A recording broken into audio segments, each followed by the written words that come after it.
देख रहे हैं खबरदार। मैं हूं श्वेता सिंह। सबसे पहले खबरों को खबरदार के लेंस से देख लेते हैं। कट्टरता के बीज से उपजने वाले साम्राज्य अक्सर एक भूखे, गरीब और मजबूर समाज की फसल खड़ी करते हैं। जिस अफगानिस्तान में हर 3 में से 1 इंसान भूखा है, जहां 8 महीने में 5 लाख से ज्यादा लोग विस्थापित हो गए, सैकड़ों लोग मारे गए, हजारों लोग घायल हुए, उस अफगानिस्तान में तालिबान की बरादर सरकार की स्थापना का काम लगभग पूरा होने वाला है। इस सरकार में भाई भतीजावाद का वायरस लगा हुआ है, छटे हुए आतंकवादी हैं। इस सरकार का चेहरा ये बनने जा रहे हैं। तालिबान की सत्ता के लोकल ट्रंप कार्ड हैं हिब्तुल्लाह अखुंज़ादा, मुल्ला अब्दुल गनी बरादर और अब्दुल हकीम हक्कानी। और तालिबान के ग्लोबल ट्रंप कार्ड हैं चीन, रूस और पाकिस्तान। इस पावर गेम के तहत तालिबान ने भारत को खास तौर पर अपने असली रंग दिखाने शुरू कर दिए हैं। तालिबानी प्रवक्ता साफ साफ कह रहा है कि एक मुसलमान के तौर पर भारत के कश्मीर में या किसी और देश के मुस्लिमों के लिए आवाज उठाने का अधिकार तालिबान के पास है। इसके साथ ही तालिबान चीन को अफगानिस्तान की खनिज संपदा को लूटने का लाइसेंस देने वाला है। तालिबानी सरकार के इन साइड इफेक्ट्स से भारत कैसे निपटेगा, ये चर्चा करेंगे। इसके बाद पंजशीर से आज तक की सुपर एक्सक्लूसिव रिपोर्ट देखिएगा। पंजशीर में कोई नहीं है दूर दूर तक, वहां सिर्फ आज तक की टीम जाबाज रिपोर्टिंग कर रही है और बता रही है कि पंजशीर के लड़ाकू ने तालिबानी आतंकियों की सत्ता के फ्री पास को कैसे फाड़कर डस्टबिन में फेंक दिया। सैकड़ों तालिबानी लड़ाके मारे गए और वहां जबरदस्त एक्शन चल रहा है। इसके अलावा आपको रिकॉर्ड तोड़ बारिश में डूबे न्यूयॉर्क के हैरत अंगेज वीडियोस दिखाएंगे। महानगर चाहे भारत के हों या अमेरिका के हों, डुबो देने वाली बारिश और बाढ़ अब इनकी हकीकत बन चुकी है। ऐसा क्यों होता है, इसे डिकोड करेंगे। और शुरुआत में ही आपको एक्स्ट्रा खबरदार कर देते हैं। बायोलॉजिकल ई को अपनी कोरोना वैक्सीन कॉर्बेवैक्स के दूसरे और तीसरे फेज के क्लिनिकल ट्रायल के लिए मंजूरी मिल गई है। 5 साल से ऊपर के बच्चों और वयस्कों पर इसके ट्रायल की इजाजत दी गई है, यानी बच्चों का कोरोना टीका लाने की दिशा में एक कदम और बढ़ गया है। अभी तक जाइडस कैडिला के कोरोना वैक्सीन जाइकोव डी को देश में 12 से 18 साल तक की उम्र के किशोरों को लगाने की आपातकालीन मंजूरी मिली है। 2 मुहा सांप, इसके बारे में आपने सुना होगा। यह सांप मुख्य रूप से ईरान, पाकिस्तान, भारत में पाया जाता है, लेकिन अब इसकी एक कूटनीतिक प्रजाति अफगानिस्तान में पैदा हो गई है। इसका नाम है तालिबान, जो अब अफगानिस्तान के लोगों की जिंदगियों पर कुंडली मारकर बैठ चुका है। आज हम तालिबान के इसी 2 मुहे सांप वाले रूप से आपका परिचय करवाएंगे। अब अफगानिस्तान में तालिबान की सरकार का चेहरा लगभग क्लियर हो गया है और तालिबान की सरकार को कौन सपोर्ट करेगा, यह भी साफ हो गया है। एक तरफ तालिबान की वो तिकड़ी है जो अफगानिस्तान पर राज करेगी, दूसरी तरफ वो तिकड़ी है जो तालिबान के दिलो दिमाग पर राज करेगी। एक तरफ हिब्तुल्लाह अखुंज़ादा, मुल्ला अब्दुल गनी बरादर और मुल्ला याकूब की तिकड़ी है जो तालिबानी सरकार का नंबर 1, 2, 3 हो सकते हैं, और दूसरी तरफ चीन, रूस और पाकिस्तान की तिकड़ी है जो तालिबान के ट्रेनर नंबर 1, 2, 3 बन चुके हैं। चीन, रूस और पाकिस्तान ने कैसे अफगानिस्तान में भारत के खिलाफ बर्म्यूडा ट्रायंगल बना दिया है, इसके बारे में हम आपको बाद में बताएंगे। पहले आप अफगानिस्तान की तालिबानी सरकार की मुंह दिखाई कर लीजिए।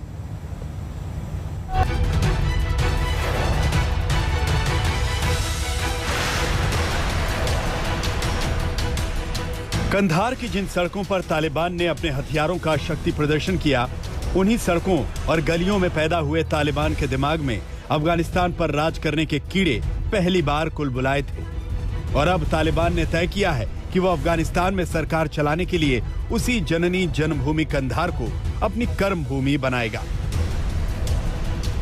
और उस तालिबानी सरकार का सुप्रीम लीडर होगा हिब्तुल्लाह अखुंज़ादा। सूत्रों के मुताबिक ईरान मॉडल के आधार पर अफगानिस्तान सरकार का सुप्रीम लीडर होगा अखुंज़ादा। अखुंज़ादा का पद सबसे बड़ा राजनीतिक और धार्मिक पद होगा। अखुंज़ादा कंधार में बैठकर अफगानिस्तान की सरकार को कंट्रोल करेगा। उसके पद का नाम रहबर होगा, यानी राह दिखाने वाला।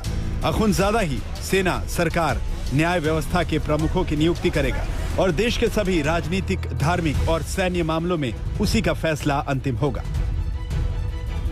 लेकिन वो कैसी राह दिखाएगा, ये तो दुनिया देख ही रही है। तालिबान सभी अफगानिस्तानियों के लिए प्रतिबद्ध है। हम अफगानिस्तान की सुरक्षा और आर्थिक विकास के लिए पूरी तरह समर्पित हैं। हम फोर्स के बजाय अफगानिस्तान के लोगों का समर्थन चाहते हैं। अब जब ये तय हो चुका है कि तालिबान की सरकार का मुखिया अखुंज़ादा ही होगा, तो जरा उसकी उन खूबियों पर गौर फरमाइए जिसकी वजह से वो सुप्रीम लीडर चुना गया है।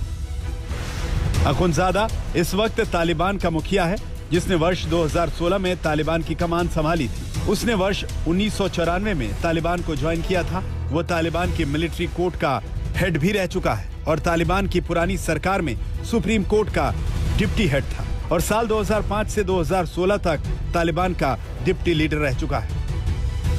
तालिबान की कमान संभालने के बाद अब तक एक बार भी अखुंज़ादा को किसी ने सार्वजनिक रूप में नहीं देखा। अफगानिस्तान पर तालिबान का कब्जा हुए करीब 15 दिन बीत चुके हैं, लेकिन अब तक ना तो अखुंज़ादा खुद सामने आया, ना ही उसकी कोई पहचान। लेकिन तालिबान सरकार का लीडर नंबर 2 अफगानिस्तान आ चुका है और वो है मुल्ला अब्दुल गनी बरादर। तो अब उसकी भी मुंह दिखाई कर लीजिए।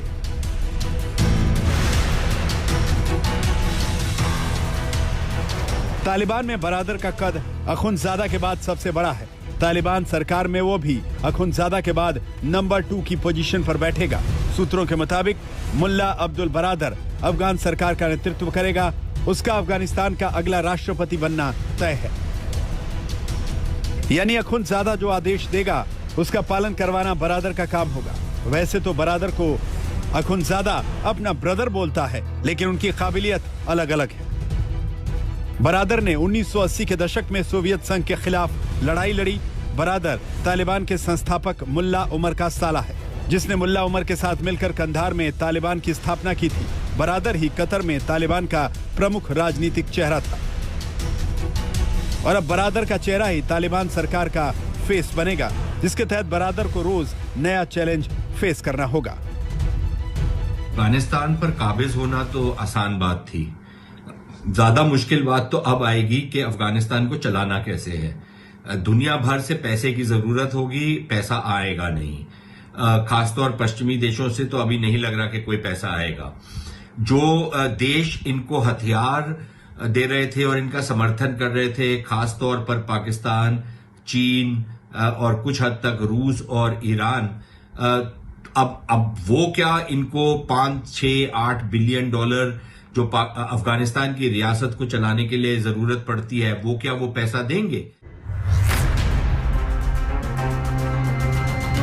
जाहिर है आतंकवादी संगठन चलाने का लंबा अनुभव रखने वाले तालिबानी नेता को अब एक देश चलाना है और देश चलाने के लिए विशेषज्ञों की जरूरत पड़ती है। और विशेषज्ञों के नाम पर तालिबान के पास कौन लोग हैं, जरा ये भी गौर करिए। मुल्ला याकूब, तालिबान की नींव रखने वाले मुल्ला उमर का बेटा, जिसे सरकार में बड़ी जिम्मेदारी मिलनी तय है। शेर मोहम्मद अब्बास स्टानिकज़ई तालिबान राज 1.0 में डिप्टी विदेश मंत्री था, वो दोबारा इसी पद पर कंटिन्यू कर सकता है।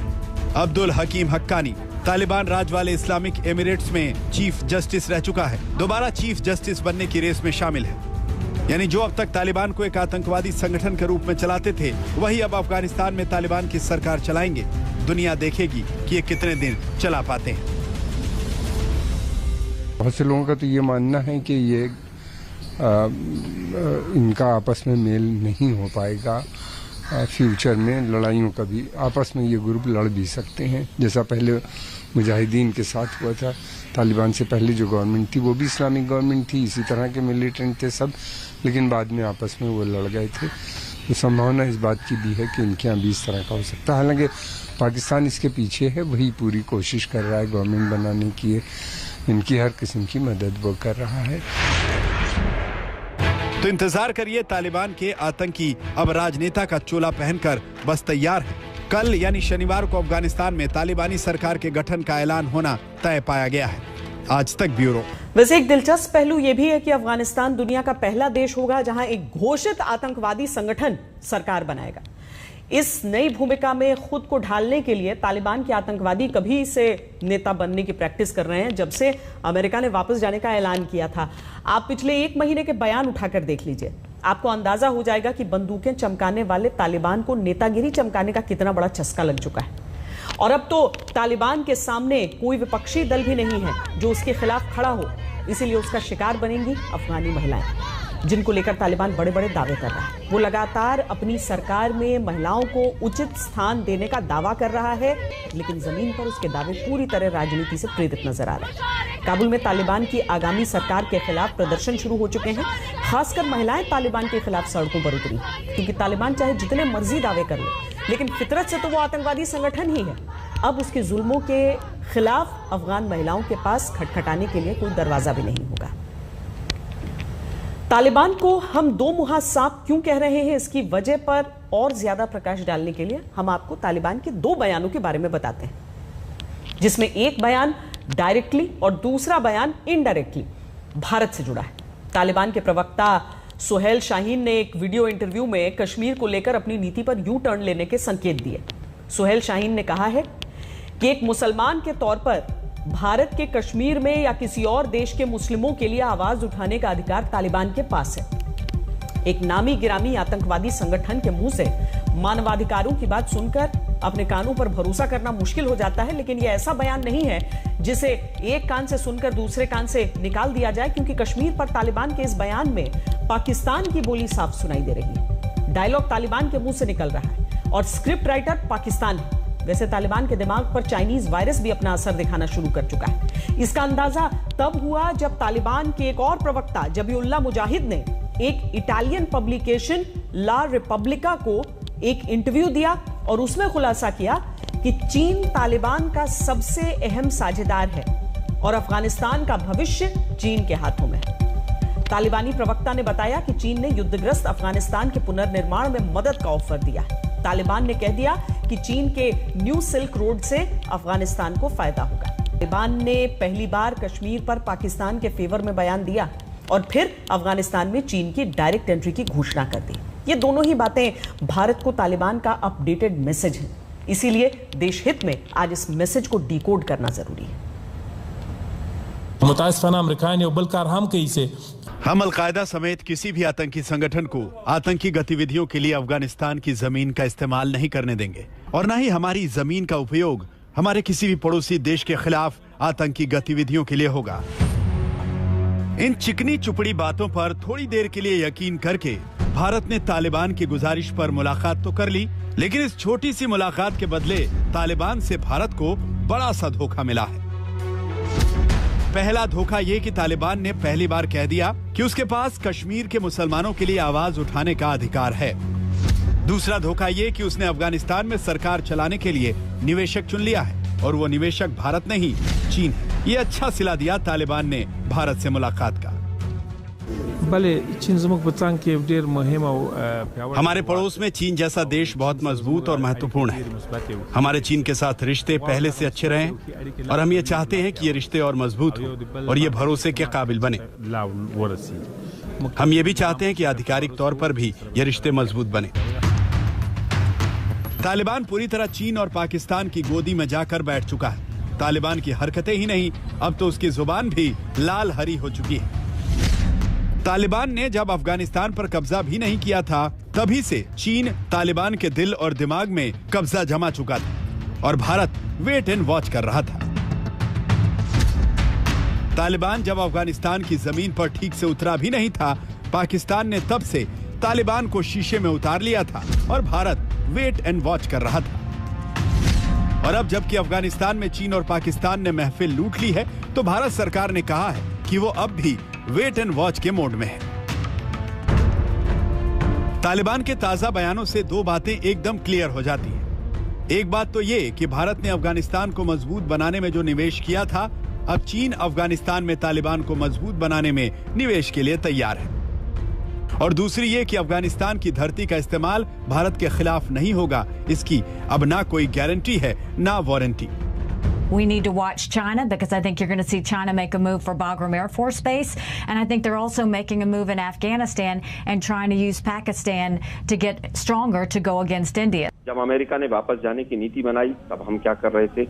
हम नमस्ते ट्रंप कर रहे थे और अब नमस्ते तालिबान करने की दिशा में ये सरकार बढ़ती हुई नजर आ रही है। और इसमें सबसे बड़ा जो हमें दुख रहा है इस बात का कि 35,000 करोड़ रुपया हिंदुस्तान का लगा और अभी सुधांशु भाई ने कहा कि हम अछूते नहीं रह सकते। आज हमारी सरकार, हमारा देश इस पूरे प्रकरण से पूरी तरह से अछूता है। आज चीन, रूस, पाकिस्तान तीनों मिलकर उन्होंने वहां पर सत्ता परिवर्तन किया। 35,000 करोड़ रुपया जो हमारा लगा था वो पानी में चला गया। आज हमारे जो जियो स्ट्रैटेजिक जितने हमारे हित थे वो पूरे अहित में बदलते चले गए, और प्राइम मिनिस्टर की तरफ से या किसी भी तरफ से कोई आधिकारिक बयान अभी तक नहीं आया है। अफगानिस्तान को अपनी कॉलोनी बनाने में चीन को कोई ज्यादा दिक्कत नहीं आई। उसके लिए ये तो बाएं हाथ का खेल था, जिसकी अब तालिबान कठपुतली बन चुका है। चीन के पास पैसे की कोई कमी नहीं है और तालिबान के पास फूटी कौड़ी भी नहीं है। लेकिन पाकिस्तान ने भी आखिरकार तालिबान को कश्मीर पर अपना स्टैंड बदलने के लिए राजी कर ही लिया। ये बड़ी बात है, क्योंकि पाकिस्तान तो खुद कौड़ी कौड़ी का मोहताज है। इसीलिए उसके पास तालिबान को देने के लिए अपने पुराने असलहों की दुहाई के अलावा कुछ ज्यादा है नहीं। हमारे पास तो मुल्ला बरादरान जेल में थे जी। अमेरिकन ने कहा कि इनको जेल से निकालो और हमारे साथ मुज़ाकरात की टेबल पे लाओ। मुल्ला बरादरान जेल में थे और ये जितने नौजवान यहाँ मुहाजिरों में पढ़ते रहे, कई बड़ी माजरत के साथ, कई ये तालिबान लीडर जो टॉप हैं वो पैदा पाकिस्तान में हुए, पढ़े पाकिस्तान में। इसमें तो पाकिस्तान की खिदमात हैं कि इनको हमने तालीम दी और अब भी कई पढ़ रहे होंगे।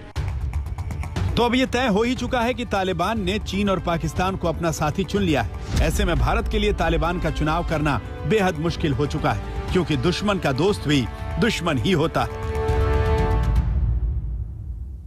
अफगानिस्तान में तालिबान सरकार को लेकर भारत ने वेट एंड वॉच पॉलिसी अपनाया है, ये देखने के लिए कि क्या तालिबान सबको साथ लेकर चलेगा या नहीं।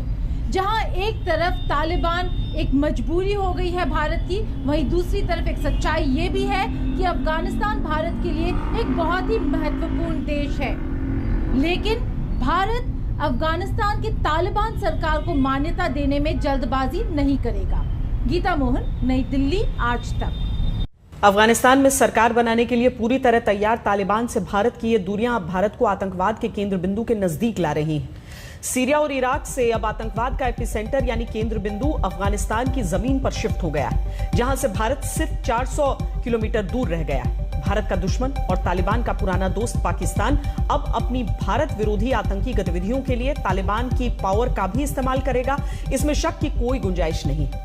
ऊपर से अब तो अफगानिस्तान ने भारत के बजाय चीन को अपने इन्वेस्टर चुन लिया है, तो अब चीन भी भारत के खिलाफ इस पूरे क्षेत्र में अपनी चालें चलने से बाज नहीं आएगा।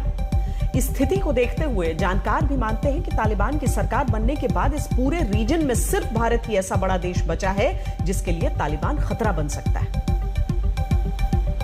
रुक रहे एक ब्रेक के लिए। ब्रेक के बाद पंजशीर से आज तक की सुपर एक्सक्लूसिव ग्राउंड रिपोर्ट, जो आपको बताएगी कि किस तरह तालिबानियों को अफगानिस्तान के एक छोटे से प्रांत में सबसे जोरदार चैलेंज मिल रही है, और रिकॉर्ड तोड़ बारिश ने कैसे न्यूयॉर्क की सारी चमक दमक को डुबो दिया।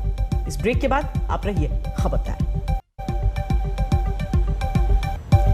आप देख रहे हैं खबरदार, और अब हम तालिबान के दांत खट्टे करने वाले पराक्रम का विश्लेषण करेंगे। यह पराक्रम पंजशीर के उन लड़ाकों का है जिन्होंने अफगानिस्तान में तालिबान की जीत का मजा किरकिरा कर दिया। मुट्ठी भर लड़ाकों की इस छोटी सी सेना ने तालिबान के पसीने छुड़ा दिए। जिस पंजशीर की घाटी में घुसने की तालिबान की तमन्ना अब तक अधूरी साबित हुई, उसी घाटी तक आज तक पहुंचने में कामयाब रहा, और आज हम वहां से एक बार फिर सुपर एक्सक्लूसिव रिपोर्ट आपके लिए लेकर आए। पंजशीर के बारे में अब तक आपको सुनी सुनाई जानकारियां मिली होंगी, लेकिन आज तक पहला चैनल है जो आपको सीधे पंजशीर की जमीनी हालात दिखा रहा है। वहां इस समय तालिबान और नॉर्दर्न अलायंस की रेजिस्टेंस फोर्स में करो या मरो की जंग छिड़ी हुई है। हमारे संवाददाता अहमद नवीन पंजशीर के बैटल ग्राउंड की फ्रंट लाइन तक पहुंचे हैं। हमारे संवाददाता ने वहां जो कुछ भी देखा, उसे एक बात तो तय है कि तालिबान ने पंजशीर को नाक का सवाल बना लिया है। उसे यह बात अच्छी तरह समझ में आ गई है कि पंजशीर को परास्त किए बिना उसकी जीत कबूल नहीं होगी। इस वक्त पंजशीर जाने का मतलब है जान जोखिम में डालना, लेकिन आज तक संवाददाता ने यह जोखिम उठाया है, क्योंकि पंजशीर ने दुनिया को दिखाया है कि हिम्मत और हौसले से किसी भी ताकत का सामना किया जा सकता है, भले ही वो तालिबान जैसा खूंखार आतंकी संगठन क्यों ना हो।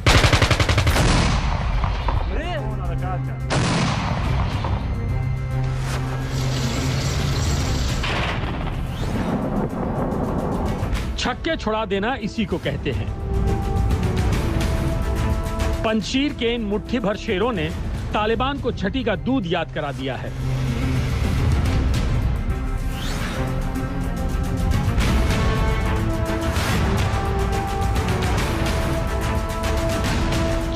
क्या रहा है तालिबान? पंजशीर को ये इनके इन प्रकारेण दबोच लेने की कोशिश में लगा है, लेकिन पंजशीर लोहे का चना साबित हो रहा है। तालिबान के लिए न निगलते बन रहा है न उगलते। आज तक संवाददाता अहमद नाविद कापिस सीधे पंजशीर पहुंचे हैं। ये पंजशीर का एंट्री पॉइंट गुलबहार है। पंजशीर की घाटियों में घुसने का रास्ता इसी गुलबहार से होकर जाता है। यहाँ तालिबानी सेना की पकड़ साफ साफ दिख रही है। तालिबान की बख्तरबंद गाड़ियां इस इलाके में गश्त लगा रही हैं। तोप वाली पलटन भी घूम रही है। तालिबान ने यहाँ एक पुल को उड़ा दिया है।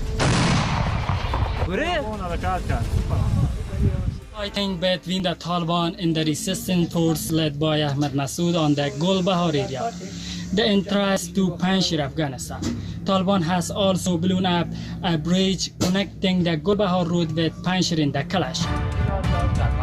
गुलबहार को पंजशीर से काट देने की ये तालिबानी साजिश है।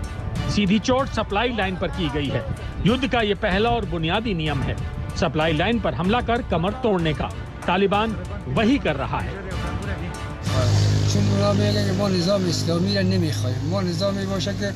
हम इस्लामिक अमीरात प्रणाली का विरोध करने वाले किसी भी व्यक्ति से लड़ेंगे।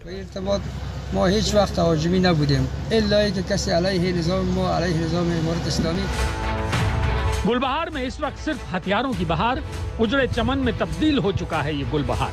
सड़कों पर, बाजारों में सन्नाटा है। लोग या तो घर छोड़कर भाग चुके हैं या घरों में कैद हैं। यहाँ सिर्फ संगीनों का शोर है। India Today and Ashdaq, the only channels on ground to report from battlefield Panjshir. The Taliban launched an attack at 11 p.m. on Tuesday. You can hear the gunshot in the background. The office have style ongoing. Casualties expect both sides. गुलबहार पंजशीर का बाहरी इलाका है। Northern alliance और तालिबान के बीच छिड़ी जंग का पहला शिकार गुलबहार को होना पड़ा। तालिबान ने पहले यहाँ पकड़ बनाई और अब यहाँ के लोगों को जबरन नॉर्दर्न अलायंस के खिलाफ लड़ने के लिए भर्ती कर रहा है।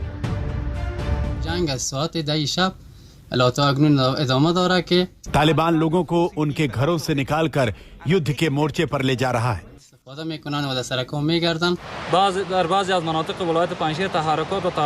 तालिबान को भारी नुकसान हुआ है, लेकिन इलाके की घेराबंदी कर दी गई है और सारे रास्ते बंद कर दिए गए हैं।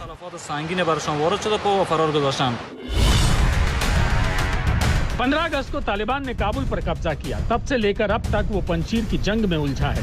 ताबड़तोड़ हमले के बाद भी वो पंजशीर का बाल बांका नहीं कर पाया।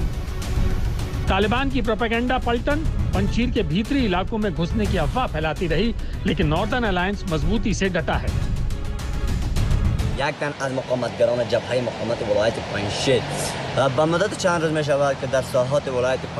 पंजशीर में युद्ध शुरू हो गया है और तालिबान की हार हो रही है और हम अपने शरीर में खून की आखिरी बूंद तक लड़ेंगे।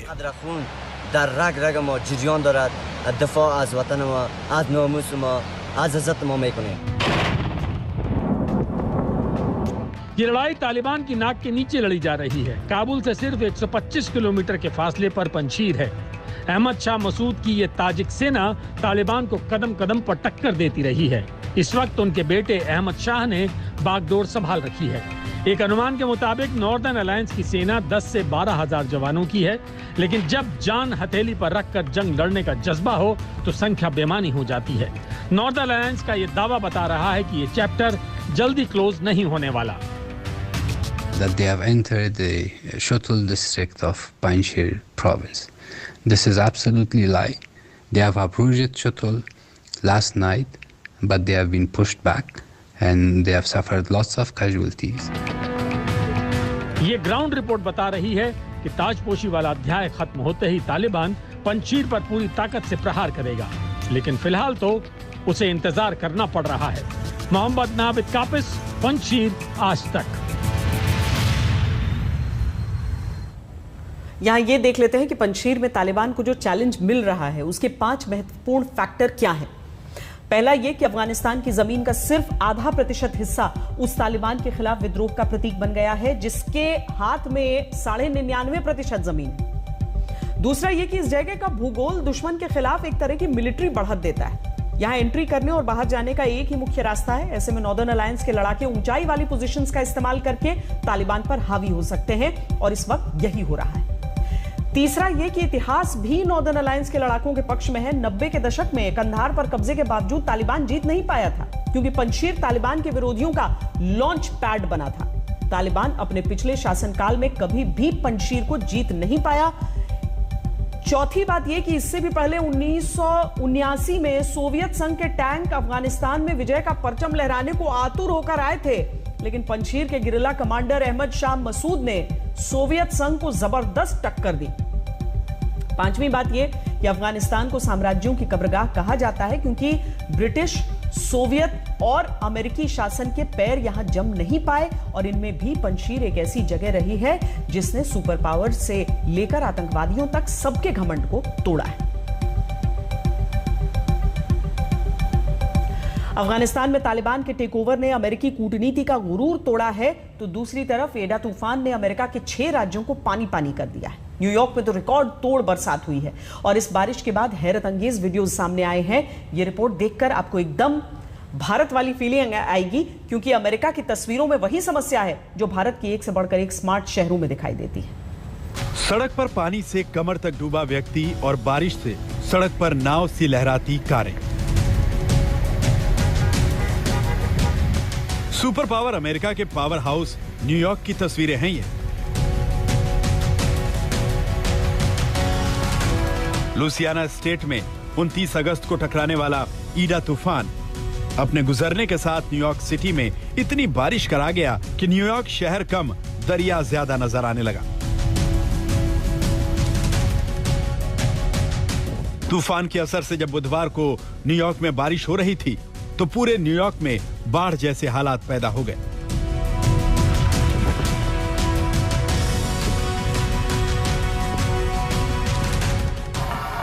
न्यूयॉर्क के मैनहट्टन में बारिश ने क्या हाल कर दिया, खुद ही देखिए।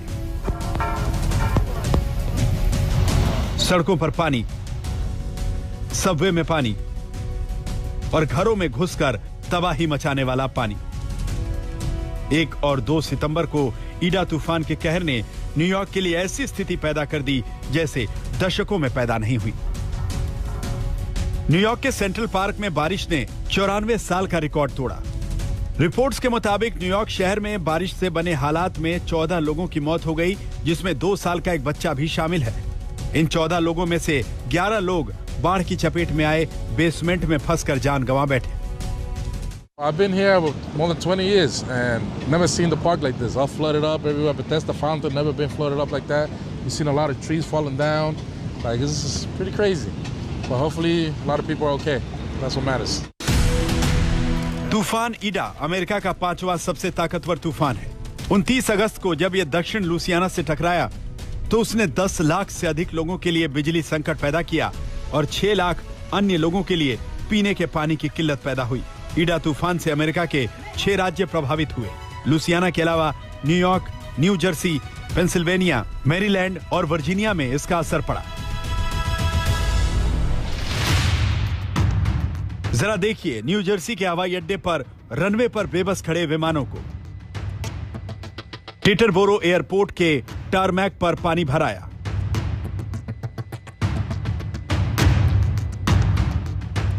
बाढ़ की तबाही ने न्यू जर्सी के इलाकों को कैसे बर्बाद किया, इसकी तस्वीरें ये गवाही दे रही हैं।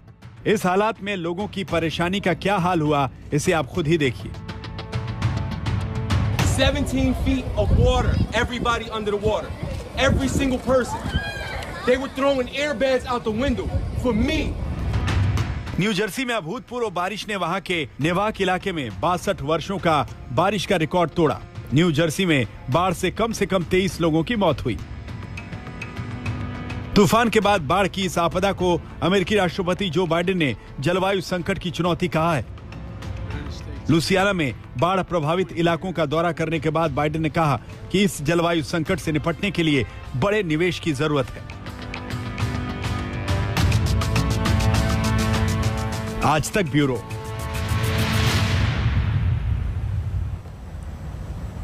न्यूयॉर्क में जो स्थिति बीते 2 दिनों में हुई है, वैसी स्थिति तेज बारिश में दिल्ली की भी हो जाती है। नई दिल्ली हो या न्यूयॉर्क, ऐसा क्यों होता है कि बड़े महानगर बारिश में जैम हो जाते हैं। इसकी वजह पर हमने रिसर्च किया तो कुछ बातें निकलकर सामने आई। आमतौर पर महानगरों में पारंपरिक इंजीनियरिंग अप्रोच के वाटर मैनेजमेंट सिस्टम हैं जो अत्यधिक बारिश नहीं झेल पाते। शहरों के विस्तार और पानी न सूखने वाले बिल्डिंग मटेरियल से बहुत बुरा असर पड़ता है। शहरों में जिन नालों से बारिश का पानी निकलता है उनमें बड़े पैमाने पर गाद और कूड़ा कचरा भरा होता है और पानी की निकासी ठीक से नहीं हो पाती। नदी और झरनों के पास के इलाकों में अतिक्रमण ने स्थिति और खराब की है। और इसके साथ ही ये बात भी कि बारिश का पैटर्न भी बदला है। ग्लोबल वार्मिंग की वजह से अचानक बहुत ज्यादा बरसात हो जाए। कोरोना से केरल में हालात बिगड़े हुए हैं। ऐसे में सुप्रीम कोर्ट ने केरल में क्लास 11 तक की परीक्षाएं स्थगित करने का आदेश दिया है। सुप्रीम कोर्ट ने कहा है कि केरल में देश के कुल कोरोना मामलों का 70% है और ये स्थिति भयावह है। आज सुबह 8 बजे आए आंकड़ों के अनुसार बीते 24 घंटे में देश में कुल नए केस 45,352 आए। खबरदार में आज के लिए इतना ही। देश और दुनिया की बाकी खबरों के लिए आप देखते रहिए आज तक।